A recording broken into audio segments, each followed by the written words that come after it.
Hello again and welcome back to our course. In this video, I'm going to talk a little bit about the structure of the course and give you some important information about how best to follow the course.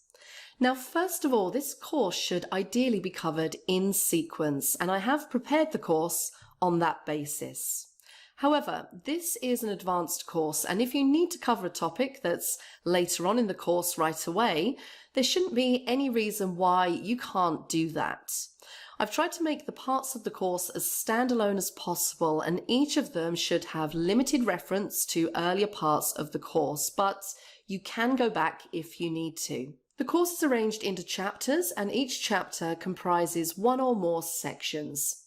Each section consists of a single video, and typically a single video is 15 minutes or less in length. Possibly one or two of them are slightly longer, but I try not to go too much over 15 minutes.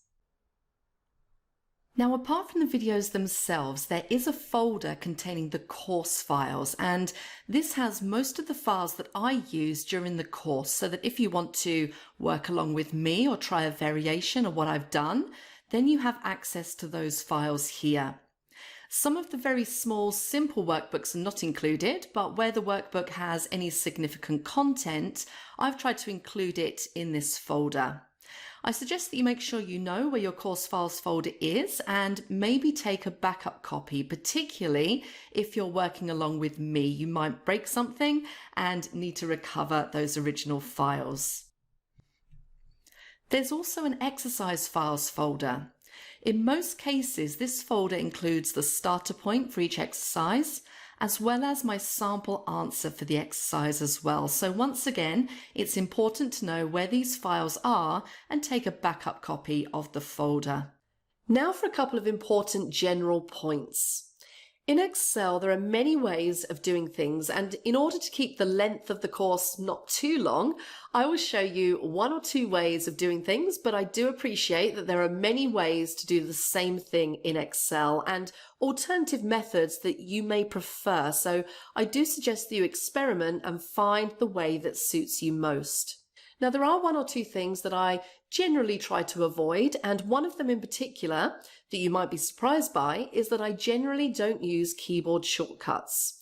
Now, there will be a few instances where I do, and when I do, I will tell you that's what I'm doing.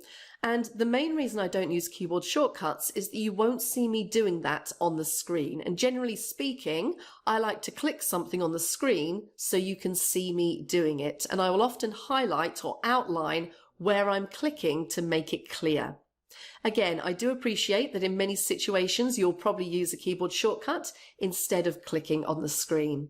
One other important point, the case studies we're going to be using in this course are very often in quite specialized areas, such as in statistics and finance. Some of these areas might be areas that you're not familiar with, and you might be a little concerned that I will be talking about aspects of these that you really don't understand. Where this might happen, I will try to explain all of the things that you need to know about a particular area or activity in order to demonstrate and understand what's going on. For example, you may not know a lot about finance or statistics, then I'll explain a few key points you need to know in each situation, and hopefully that will make sense in relation to each case study. So that's it. That's the outline to the course structure and a few important points to bear in mind as we work through it. So I think it's time to get started, and we're going to start by taking a look at some general aspects of the use of functions. That's in the next section. I will see you there.